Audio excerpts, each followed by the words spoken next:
Hello there everyone, welcome back to the channel. My name is Elliot Webber and we have even more driver news to talk about, and that is Unlimited Motorsport will have a third car for the 2025 Btcc season, and their driver is the returning Nicolas Hamilton. So as always, let's get straight into this.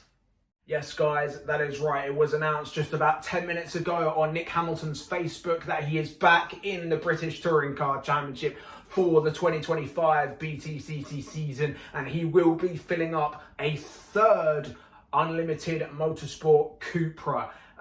First of all, this is great to see. Quite fitting wearing this shirt. I promise that's a coincidence, but yeah, very great to see Nick back in the Btcc. Obviously, he's been away for over a year now. He last appeared in the Btcc in 2023 with the then known as Team Hard, where he achieved his best ever finish of P6.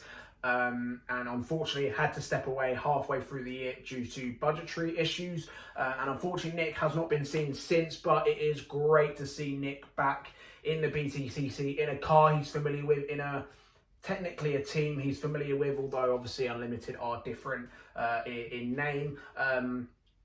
But still, great to see Nicolas back in Btcc. And yeah, is this a shock move?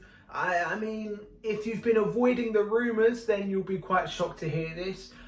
It has been rumoured since December, roughly, that Nicolas Hamilton could be coming back to the Btcc, whether that be with Unlimited Motorsport. There were some rumours that maybe he could be at Power Max. There were some rumours even possibly suggesting could be the fourth seat at Accelerate. But no, it has now been officially announced that Nick Hamilton will be in a third Cupra for 2025. Obviously partnering up with the returning as well, Dexter Patterson, and the rookie Max Hall.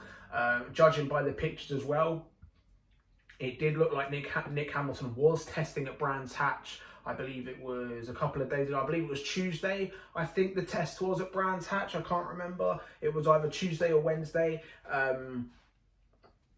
But yeah, it did look like Nick was testing as well, which is great to see. So already he has some experience with, well, he already has experience with the Cupra, having driven it in 2021, 2022 and 2023.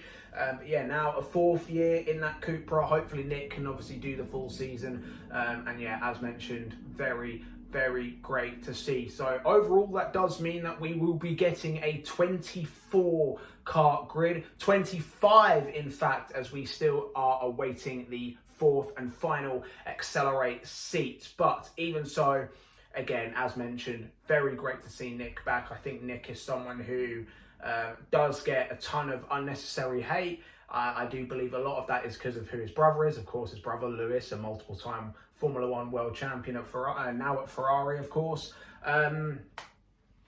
But yeah, Nick is a great guy on track and off. I have had the pleasure of meeting Nick a couple of times over the years, and he is a very nice guy. And not only that, he is a good driver. Obviously, as we all know by now, I'm sure everyone knows Nicolas's story with cerebral palsy and being the only disabled driver to ever race in Btcc.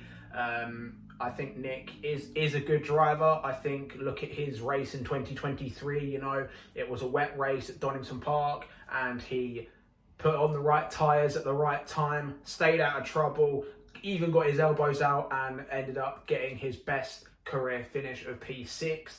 That is the results that Nick can get when everything goes his way. That was a race that went his way, and he got a top result. Could have even had a podium had he been a little bit quicker, I think. But yeah, so yeah. Now, my personal predictions for Nick: is he going to be a championship contender? Probably not. Is he going to be a race winner? Probably not. Could he get on the podium?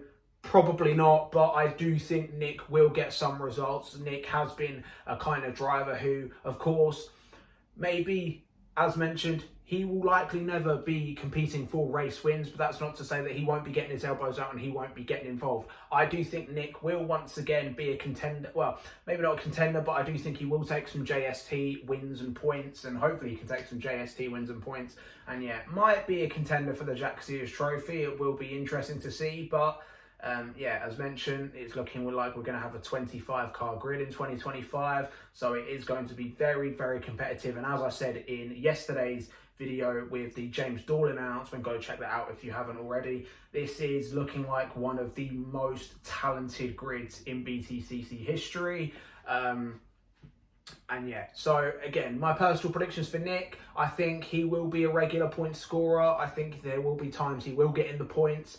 And again, who knows, if we have a crazy wet race and Nick puts on the right tyres again, he could be back in that top 10. And who knows, maybe even if he has the pace, might be a bit of a reach, but he could be on that podium. You never know. You never know in BTCC. But yes, that is it, guys. Let me know your thoughts in the comments below. What is your reaction to Nicolas Hamilton's return to the BTCC? And of course, let me know in the comments below your personal predictions, not just for him, but also the rest of the Unlimited Motorsport crew. It will be very interesting to see how they delve, going from 1 car to 3 in less than a year.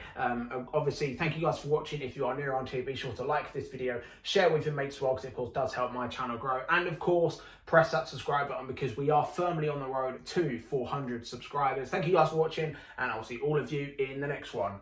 Goodbye.